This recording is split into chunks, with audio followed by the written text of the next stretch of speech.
Welcome you all for my presentation finite element method using ANSYS software. In this presentation, I will be covering some fundamentals which will give better understanding of what is finite element method and in particularly the ANSYS software. So, for that I have divided my presentation into two parts. The first part I call it as a basic terms where I will cover what is finite element method, steps of finite element method, and that steps I will be briefing out with respect to a software approach. Here my software I will be following the ANSYS software. So, that we will be discussing then types of element and the first some methods which are being used to solve any engineering problems that I will be covering in the first basic terms.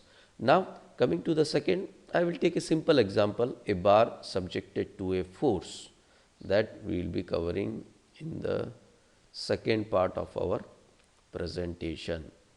Now, coming to the first point, that is method to solve engineering problem, any engineering problems. When we see this one, we are having three generalized method which we are following. That is the number one is the analytical method, number two is a numerical method, and number three is the experimental method. Now, let me go into the little bit brief way difference between these three methods, what is analytical method, what is a numerical method and a experimental method. When we come to the first method to solve a engineering problem using analytical method, it involves a classical approach. What is this classical approach? In a simple way, if I say use of basic formulas which are based on fundamental. For example, you want to calculate stress in a component. The best and a simple way, if you know the force, if you know the area, you know stress is equal to force by area and you are able to get the stress. So, that is nothing but the classical approach which are based on some theories, some formulations. So, that is nothing but the classical approach. And when we see this approach, a classical approach, we are sure that we are able to get the exact results. Why? Because this is where we find this method is being used. Many engineering problems, they first try to formulate an analytical model to get a solution. Now, if we go little bit detail, exact solution is nothing but, in other words, if I say it is nothing but a closed form solution, there is no other alternate. Once we get this, for example, you have calculated by this simple formula, whatever the solution you get, it is nothing but a exact 100%, we can say it is a closed form solution. Now, if you see some more detail about this method, yes, it is well suitable for some simple problems. For example, you have a beam, simple cantilever beam or a simply supported beam, you can easily formulate the analytical method and you can get a solution. Whereas same thing, if you have some complex problems, then the analytical method becomes little bit challenging and difficult to find. But it is not that you cannot find a solution, it is possible to get a solution, but it becomes difficult I can say when we follow this analytical method. So, this is all about the first method, analytical method. Coming to the number two, numerical method. In this method, that is what our presentation is about, finite element method. So, what is this numerical method? It is nothing but a mathematical representation. I will go into the detail what is this mathematical representation, but before that, when we use this approach, that is a numerical approach, the one thing you are able to get is a approximate results. Means it is close to the results, I can say you, okay. So, that is nothing but the approximate result. Why you are getting approximate result? Because this numerical method is a method which we follow a iteration based method to solve the problem. It involves iteration. If I go again some more detail about that, iteration means some series, like for example, I may use Fourier series or some other iterative methods which are available, and I will able to get the solution. That is nothing but the numerical method. Now, this numerical method, again it can be categorized into finite element method, boundary element method, finite volume method, finite difference method. And my focus to first all my tutorials I will be focusing on the finite element method only. Okay. Now, just to differentiate what is this finite element method, boundary element method, what is finite element method, and what is finite difference method, I want to say you, see this numerical method you can broadly divided into two categories. One is the first approach where you can do using a hand calculation, means it is theoretical way of dealing this method. So, that is nothing but hand calculation based. The another one is a software approach, means you have commercial software available readily related to finite element method or boundary element method or finite volume method. That is nothing but my second category, that is software approach. Okay.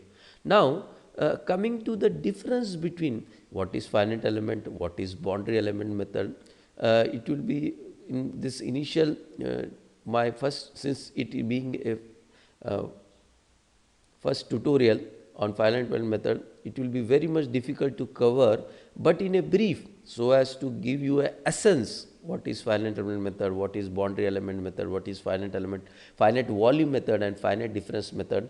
In a simple way, if I want to tell you, finite element method is a method where the discretization of partial differential equation is carried out in this approach. Please make a note of that.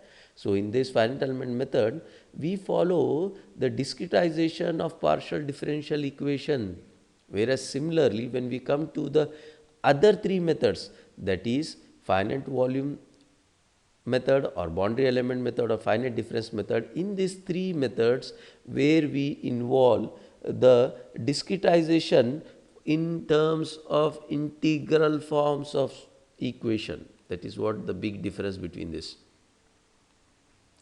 Again, if I want to tell you about a little bit detail, simple finite element method, you are able to see, you are able to find linear, non-linear, buckling, thermal, dynamic kind of analysis. Where we come to the boundary element method, this method we can say it is related to somewhat the NVH, that is noise, vibration, hardness problem can be dealt in a very way. And the acoustics related problems can be dealt for the boundary element method. Whereas finite volume method, in simple if I say the CFD, commercially software whatever available, it may be Fluent or any other software, are nothing but it is a one they are following the finite volume method. I am not going into the detail what is exactly the, just I am trying to cover a brief to get you a assess what is the difference between this. Now, coming to the finite difference method, yes, it is a combination I can tell you where you are able to perform thermal and fluid flow analysis in combination with finite volume method. That is what I can differentiate between these three methods. So, this is all about my numerical way of approach. Now, before I go to the experimental, just I want to tell you and I want to mention, in this we are able to find as I said the two ways of dealing any numerical method, that is a hand calculation based theoretical way where you formulate, and the another way is nothing but the software, that is here comes the all the commercial softwares. Okay. So, that may be ANSYS, Abacus, LS-DYNA, whatever available. Okay. So, that is nothing but the numerical method are divided into two parts. Now, coming to the last method, the experimental method. In this method, as you know, we will do an actual measurement, and again in this approach also we are getting a approximate results. Why? Because we do testing here. For example, you want to do If I say you just a minute.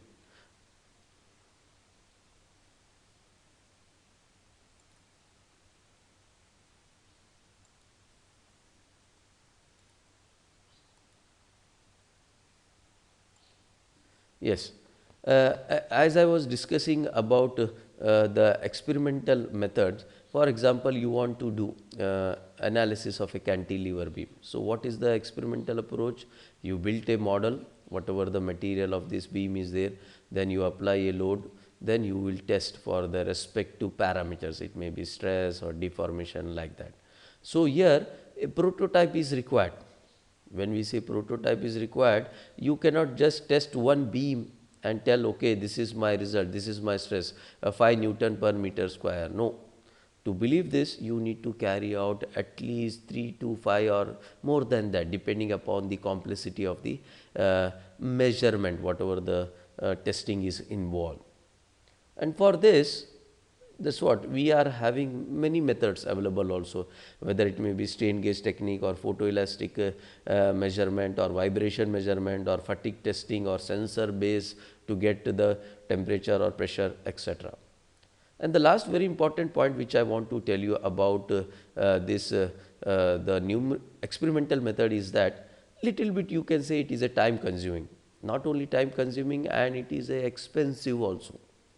Why? Because when we see this experimental method, for example, when a car, they do crash analysis before it is to check all the parameters with respect to their performance. It is the car undergoes a crash analysis, and in that, if you see there, they are able to do the prototype testing, and it is quite expensive for any industry. So, in that way, experimental method, yes, it is time consuming and it need good amount of money, I can tell you in that way.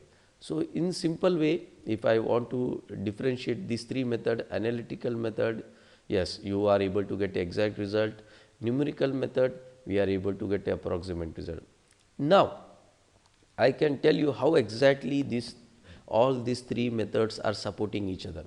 As when we are dealing with the engineering problems and you follow a ANSYS, let's say you have used ANSYS software.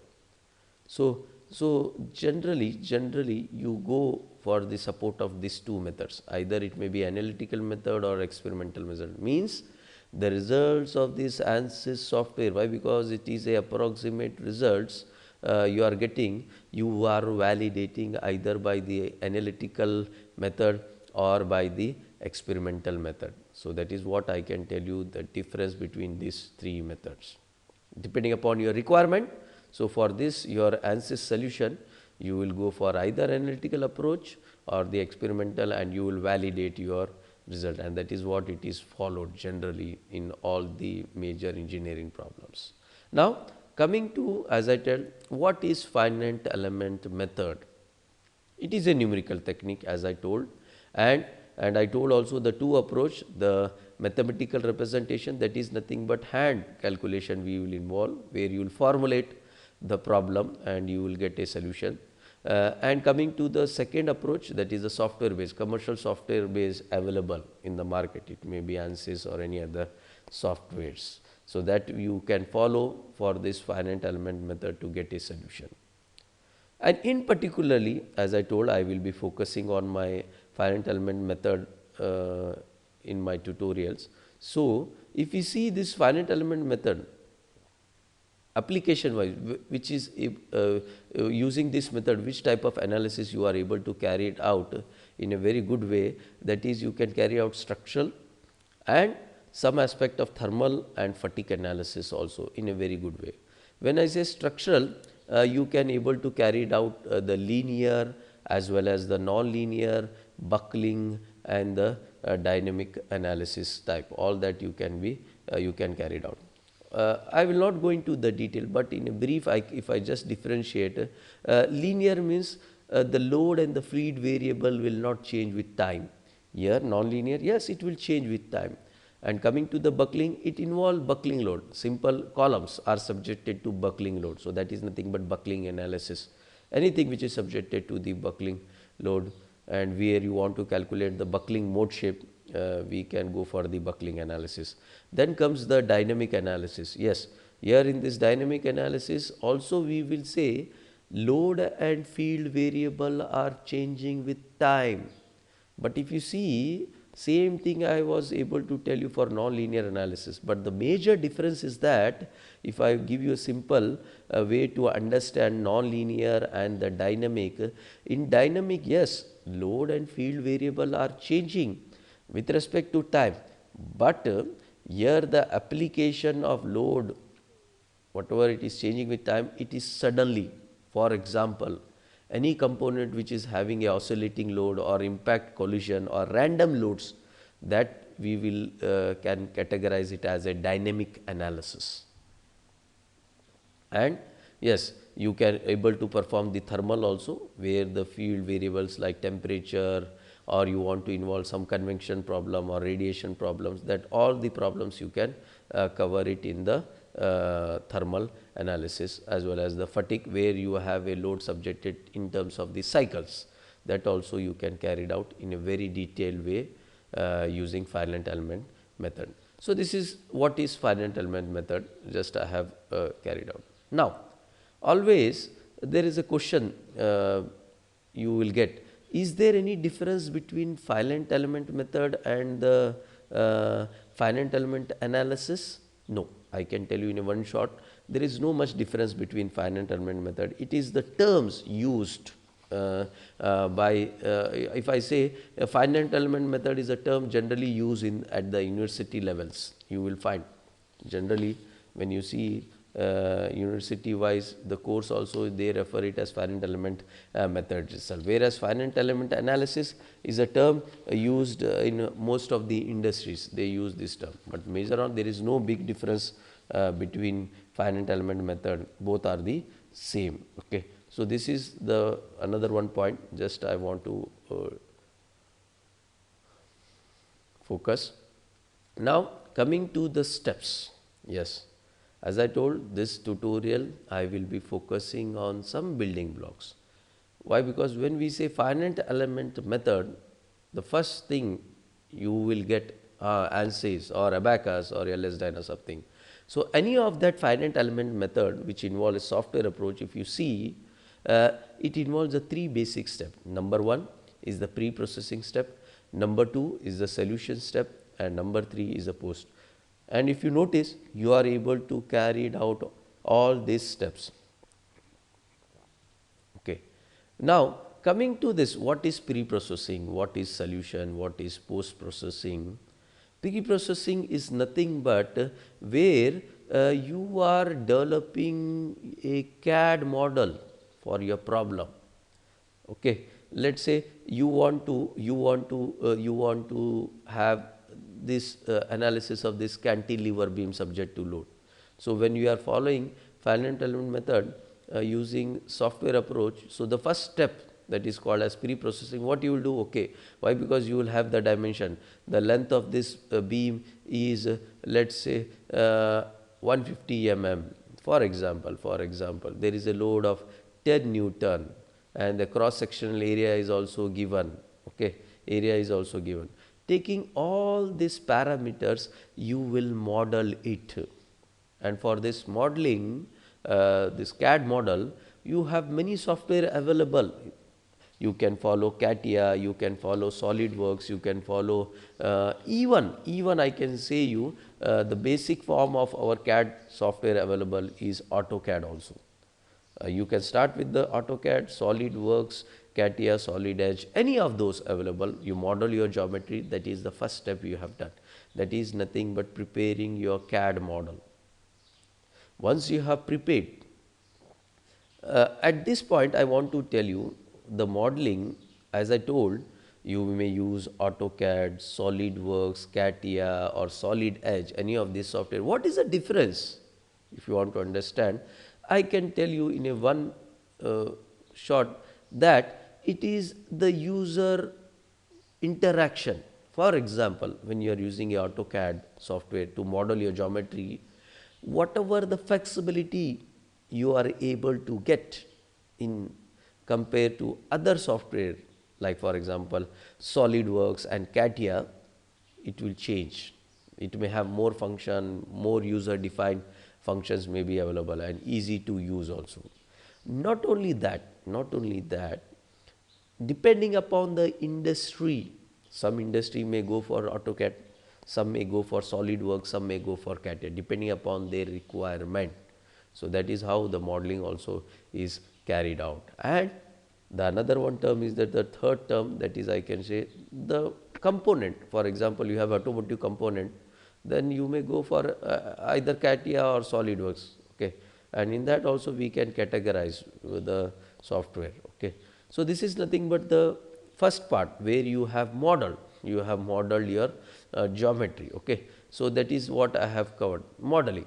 Once you model in the CAD software, the next step comes the meshing. Yes, for this meshing and application of boundary condition. Yes, for this also meshing or we can call it as discretization also, both are same. There are many software. The most common form is the HyperMesh, which is being used, okay, for meshing the geometries. That is which is been used by many industries also, and the boundary condition. So that also we can do it in HyperMesh or your solver, whatever you are using. Now you need not understand that okay, whether to do the CAD model we need to use CATIA only. In ANSYS also there is a module, designer module, where you can model and you can mesh your geometry also. It is available in ANSYS, or likewise in any other software they have own designer module where you can design your geometry and do these steps. So that is nothing but pre-processing. In simple, if I summarize, this pre-processing is nothing but preparing your CAD model, meshing it and applying the boundary condition is nothing but the pre-processing step. Once that is done, then you carry out the solution step, that is step number 2.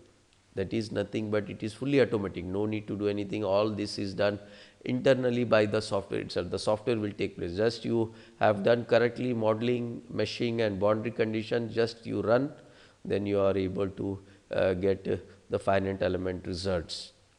And this is majorly we are doing using the CAA software itself, either ANSYS or Abacus or Fluent or Nastran, anything depending upon your problems. That is nothing but the solution. Step number 2. Coming to the number 3, it is nothing but the post processing. What is this post processing? Where we do interpretation of our results. Once we get the results, taking that result, after doing the analysis, whatever you get a colorful figure. For example, if I just show you, this is what? This is nothing but the pre-processing, as I was telling, preparing the CAD model. This is the CAD model you have created. Just one example I have taken, coupling, where I model my coupling using the CAD softwares. Then I did the meshing. Okay. So there we have carried out the meshing of the geometry. And finally, the third one which I was discussing, post processing, where you get some colorful images, where you visualize your stress, deformation, temperature, whatever the parameter you want. So this is nothing but the 3 step any of the finite element method will follow. Number 1, that is the modeling. Number 2, you do meshing, applying the boundary condition. Boundary condition is nothing but you apply the force wherever you required, okay, force or torque or whatever it is, a temperature. That is nothing but I call it as a boundary condition. And the third step is nothing but the solution, where you get some colorful image, where you do the interpretation of your parameters, whether it may be stress or it may be deformation, whatever you required for your problems. So this is nothing but the software approach. Okay. So with this brief information about the approach of software, let me go into the some aspect of types of element. Okay. What is this types of element? You need to understand, I feel. Generally, in a broader sense, we always say elements are 1D element, 2D element, 3D element, and likewise we get another category also it is there. I call that is a special element. For example, your problem is having some spring or damper or some welding or some joints or contact types, I categorize in terms of the specialized element. But in broader sense, you are able to see this 1D element, 2D element and the 3D element, or one dimensional element, two dimensional element or three dimensional element. So what is this one dimensional element? If you see the shape, it just look like a line. It is nothing but the line. You are able to find it is nothing but the line element, I can say you. Or if I just say one of the dimension, let's say you are saying x dimension, it is very much greater compared to the other two dimension, that is y and z. That is nothing but I call it as one dimensional, and the shape will be line, rod, whatever. Okay. So there are different types. They are in the library. If you see, you will get different types of one dimensional element, maybe rod, maybe bar, maybe beam, maybe pipe, like that. Okay. So that is nothing but one dimensional element. As I said, x dimension will be very much large compared to the other two dimensions. Now coming to the two dimensional, yes, the two dimensions, that is x and z, will be very much large compared to the y. For example, if you see the coordinate, this is our x, this is our y, and this is our z with respect to this coordinate. So the two dimensions will be very much large compared to the y dimensions. So that is nothing but two dimensional. Simple, in any sheet metal or shell element, these are nothing but the 2D elements. Okay, quadra or tria, all the shapes of the two dimensional element. Now coming to the three dimensional, yes, when we see here the size, yes, x will be almost equal to y, y will be almost equal to z, means it will have considerably all the three dimensions. So that is what we can call it as, this is nothing but the solid elements I am talking. Okay.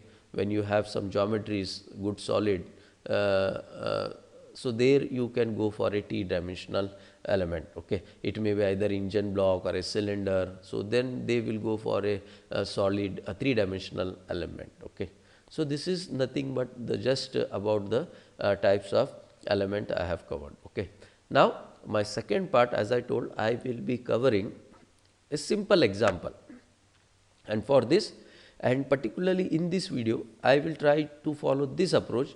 In my next tutorial, you will see where I will use the ANSYS approach also to get the solution. Now first let me solve this simple bar which is subjected to a load, tensile force, and we will follow the analytical approach and we will get the solution. Okay. So as I said, the first method which I will be solving to my a simple bar subjected to a force, the analytical approach, where I will use the classical approach. You will get a sense. Why? Because I am sure by at the end of this you will understand how exactly the analytical approach and the numerical approach is, you are able to get the solution. So for that, let me start the solution for this analytical approach, okay, for my problem. So in this, for this bar which is subjected to a load, we will calculate the displacement, maximum stress and the reaction. So how we can calculate? For that we will see. So first, to find the displacement,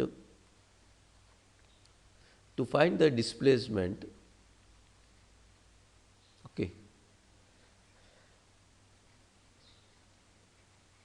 how we can calculate for this bar? As we know that we have a simple way, stress is equal to Young's modulus into strain. That is nothing from the Hooke's law. You are able to get this equation. But I want to calculate this displacement in my bar subject to. For that, I can just simplify. Stress is nothing but force by area, and this is the constant Young's modulus, and strain, you know, change in length divided by the original length. From this, I can get the displacement as change in length is equal to force into L divided by A into E.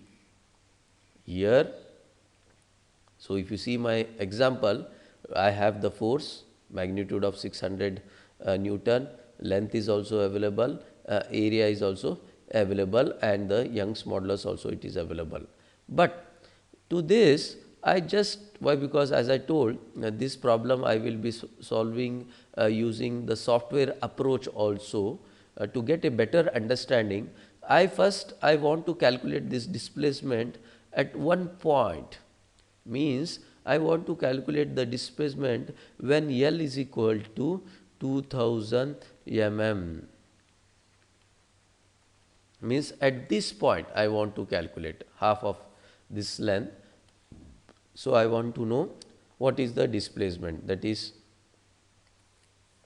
this point 2000 mm I want to calculate the displacement. Okay. So, for that you know the formula, and easily you can get the displacement is equal to force, 600 Newton, and L is equal to 2000 mm divided by area, it is given, that is 60 multiplied by Young's modulus 2 into 10 power 5.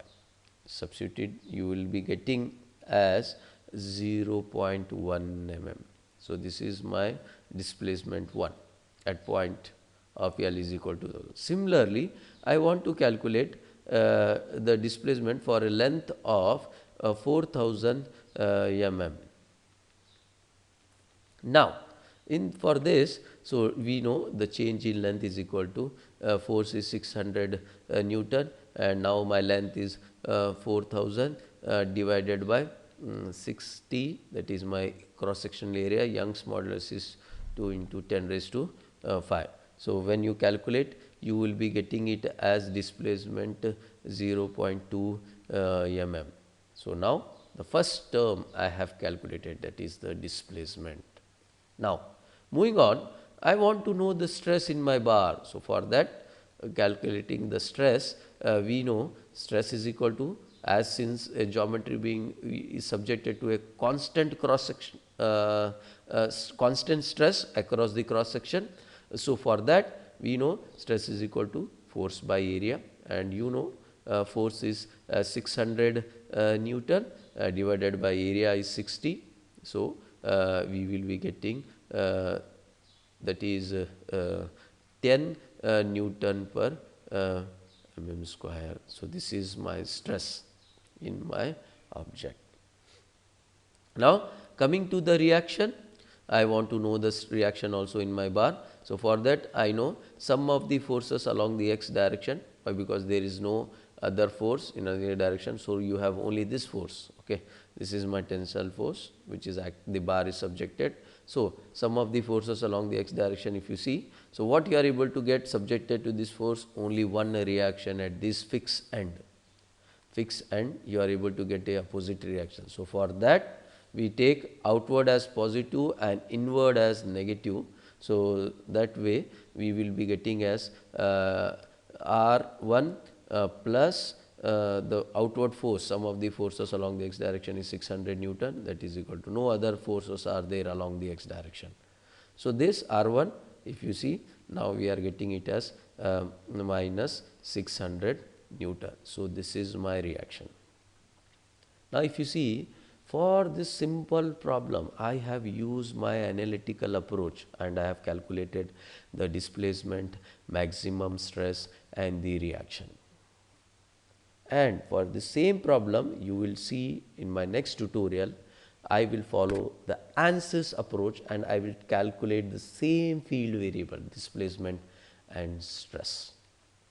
Thank you very much. If you want any further clarification, please